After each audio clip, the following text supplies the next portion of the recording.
المومنین حضرت عائشہ صدیقہ رضی اللہ عنہا، یہ حضور کی وہ زوجہ محترمہ و مکرمہ ہیں۔ قرآن مجید میں حضور کی تمام ازواج مطہرات کو امہات المومنین کا ٹائٹل دیا گیا ہے۔ النبی اولیٰ بالمؤمنین من انفسہم وازواجہ امہاتہم، کہ میرے محبوب نبی صلی اللہ علیہ وسلم تمہاری جانوں سے بھی زیادہ قریب ہیں اور ان کی بیویاں ایمان والوں کی مائیں ہیں۔ اب جن کو قرآن ایمان والوں کی مائیں کہے، 11 ازواج مطہرات نبی کریم علیہ السلام کی، تو قرآن میں رب ذوالجلال نے حضور کی تمام جتنی بھی آپ کی رفیقہ حیات خواتین ہیں ان سب کو امہات المومنین کا ٹائٹل دیا۔ ام المومنین حضرت عائشہ صدیقہ رضی اللہ عنہ، حضور کی ازواج میں سے انہیں فقیہ امت کہا گیا ہے۔ فقیہ امت کہ حضور کے وصال مبارک کے بعد ان سے صحابہ کرام مسائل پوچھنے کے لیے آتے تھے، مسائل پوچھنے آتے تھے، اور کثرت کے ساتھ جو حدیثیں مروی ہیں وہ ازواج مطہرات میں سے سب سے زیادہ حدیثیں جو مروی ہیں وہ حضرت عائشہ صدیقہ سے رضی اللہ عنہ، اور حضور کا وصال مبارک بھی انہی کے حجرے میں ہوا، اور حضور کی قبر انور بھی انہی کے حجرے میں بنی۔ مسجد نبوی کے یہ سورہ حجرات ہے نا قرآن مجید میں، یہ مسجد کے ساتھ حجرے تھے حضور کی ازواج مطہرات کے، تو حضرت عائشہ صدیقہ رضی اللہ عنہا ان کے حجرے میں حضور کی قبر انور ہے۔ حضرت عمر فاروق کی بیٹی تھیں حضرت حفصہ جو حضور کے نکاح میں تھی، وہ بھی ام المومنین ہیں۔ مدینہ منورہ میں جہاں ہم کھڑے ہو کر مواجہ شریف کے سامنے حضور کی بارگاہ اقدس میں درود شریف عرض کرتے ہیں، سلام پیش کرتے ہیں، عرض کرتے ہیں، جہاں غلام کھڑے ہو کر آج مواجہ شریف پر سلام پیش کرتے ہیں، یہاں حضرت حفصہ کا گھر تھا جو حضرت عمر کی بیٹی ہیں رضی اللہ عنہ، امہات المومنین میں سے ہیں۔ تو حضرت عائشہ صدیقہ ان کا جو مقام اور مرتبہ ہے اس کا خاص پہلو یہ ہے کہ ان کی شان میں قرآن مجید میں سورہ نور کے اندر 18 آیتیں نازل ہوئی ہیں۔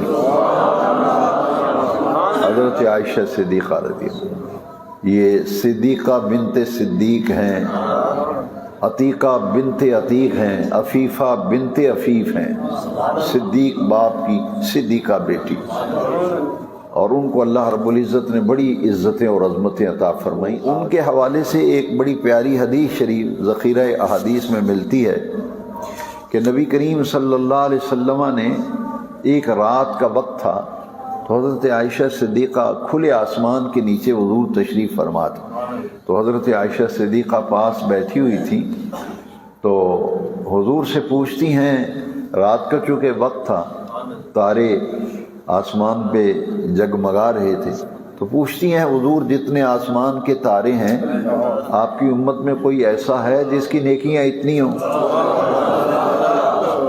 جتنے آسمان کے تارے ہیں؟ اب دیکھیے کہ نبی کریم علیہ السلام کا مقام کیا ہے۔ کیا حضور نے یہ فرمایا تھا کہ میں کو تاروں کو گنتا رہتا ہوں، مجھے کیا پتا کتنے تارے ہیں، کیا میں امتیوں کی نیکیاں گنتا ہوں؟ ادھر سوال ہوا ہے، ادھر آقا کریم نے فوراً جواب دیا۔ حضور سے پوچھتی ہیں کوئی آپ کی امت میں ایسا ہے جس کی نیکیاں اتنی ہوں جتنے آسمان کے تارے ہیں؟ تو حضور فرمایا ہاں میری امت میں ایک شخص ہے عمر بن خطاب جس کی نیکیاں اتنی ہیں جتنے آسمان کے تارے ہیں۔ تو حضرت عائشہ صدیقہ کو یہ خیال تھا کہ حضور میرے ابا جان کا نام لیں گے، تو انہوں نے پھر حضور سے پوچھا این حسنات ابی بکر، تو حضور میرے ابا جان ابو بکر صدیق جو ہیں ان کی نیکیاں کس درجے میں ہیں، ان کی نیکیوں کی کیا کیفیت ہے؟ تو حضور نے فرمایا اے عائشہ تیرے باپ ابو بکر کی ایک نیکی عمر فاروق اعظم کی ساری نیکیوں کے برابر، عمر کی ساری نیکیاں ابو بکر صدیق کی ایک نیکی کے برابر۔ وہ ایک نیکی کون سی ہے؟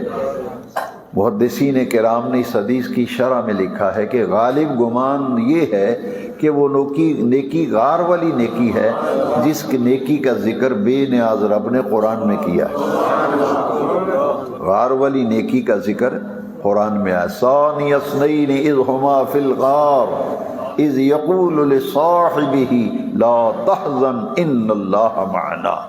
تو وہ غار والی نیکی اس قدر عرفہ والا تھی کہ رب ذوالجلال نے اپنے محبوب کریم علیہ السلام کی زبان سے کتنے پیارے جملے نکلے، وما ينطق عن الهوى ان هو الا وحی یوحی۔ فرمایا عمر کی ساری نیکیاں ایک طرف اور تیرے باپ ابو بکر کی ایک نیکی ایک طرف۔